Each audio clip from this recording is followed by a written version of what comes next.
Greetings and salutations, everyone. Welcome to the revamped, what I'm now calling volunteer vlog.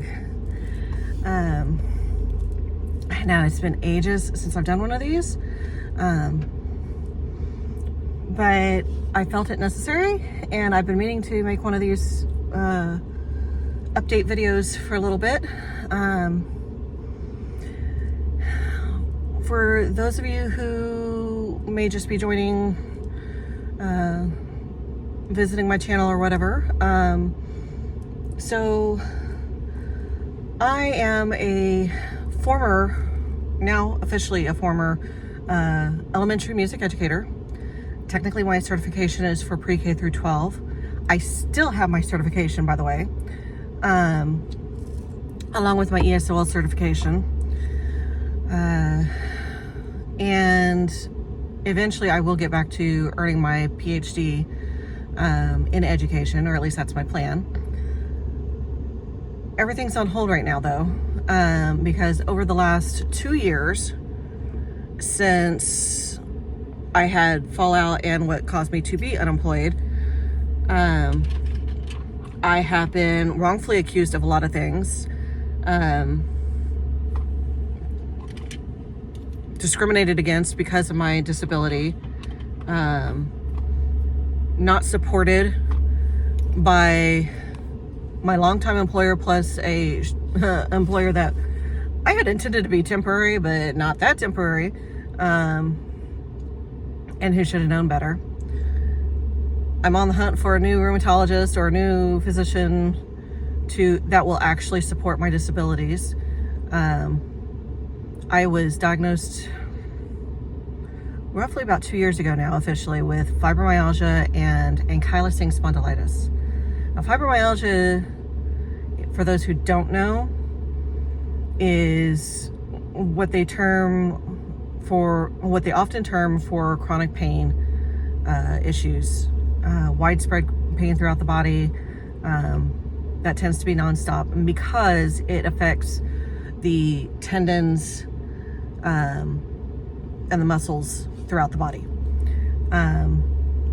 There has been studies recently within the last couple of years, and part of why I'm looking for a new rheumatologist, suggesting that it's a nerve issue, a nervous system issue, which I can understand and makes sense based off of my experience and what I've gone through.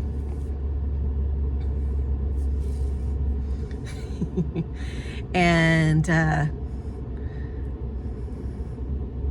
what are you up to?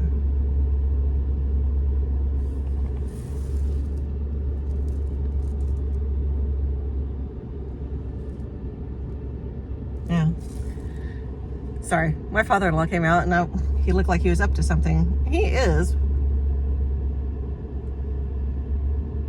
But I'm not entirely sure what.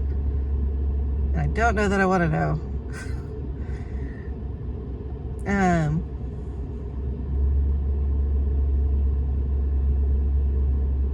Anyway, sidetracked.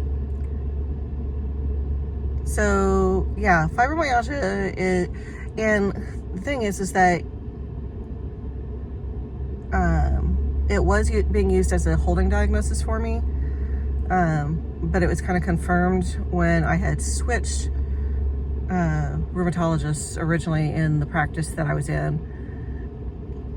And then we found out not only do I have fibromyalgia, but I have the ankylosing spondylitis, which is essentially arthritis of the spine, which as of right now, not curable, but by doing certain things, I can slow progression and essentially kind of hold it at bay. But essentially what will end up happening eventually is my spine will fuse. So yeah, that caused some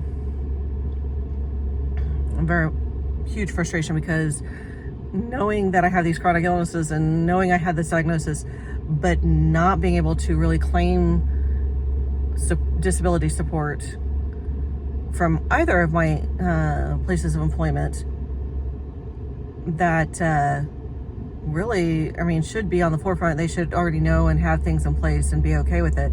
But it's a whole mess and still being processed. I actually had to, in case you don't know, things like this, you can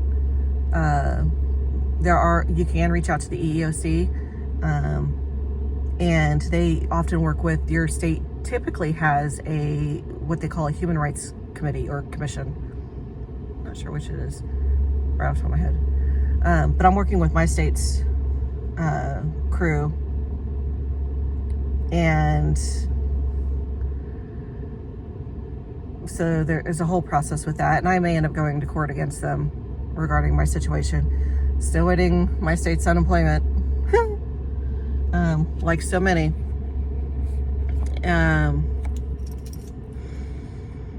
Just because of my teaching background and everything,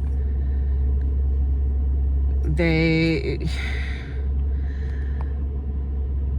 originally were just fine with it. When I originally filed my claim, when I was wrongfully fired from a previous job,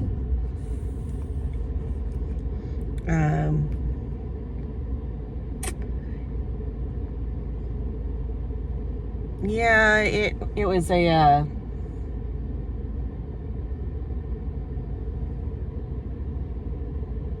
was during the school year.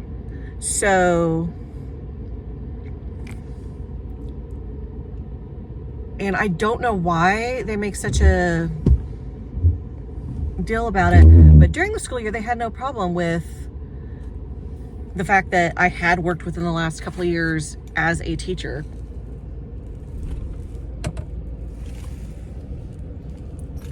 And then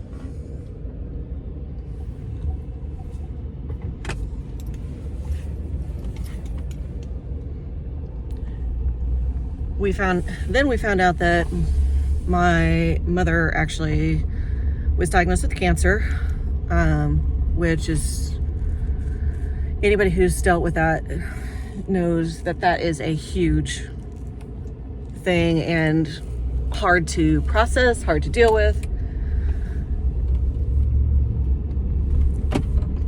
So we've been going through that. And in the process of finding out this diagnosis and whatnot,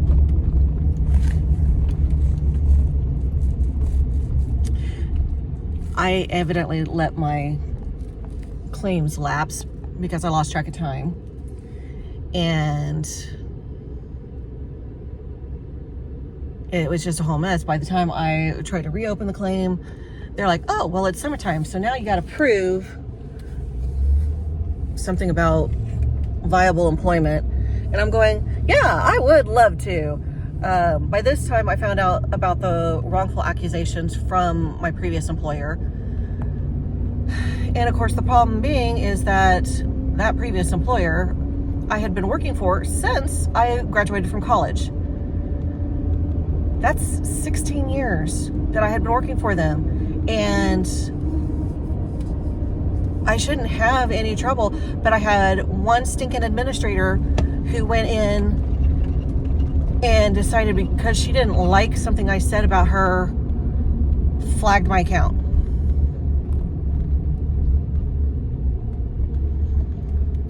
And the way their HR works,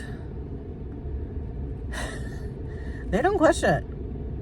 Even though there's all the evidence to the contrary, they don't question it. And it stinking sucks, because I had, especially in the last couple of years, started to represent that company, that organization, not just locally, but statewide and nationally, and innovating with what we were doing.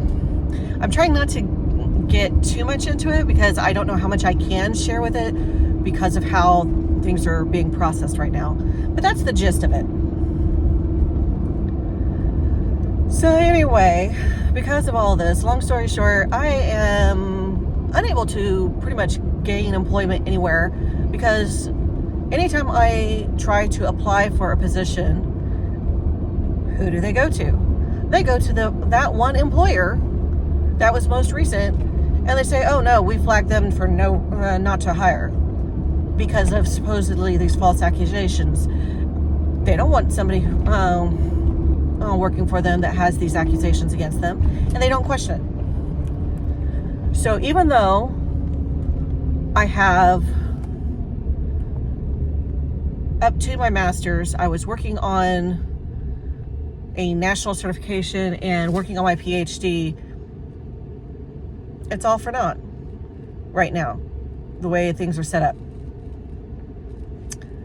Very frustrating. But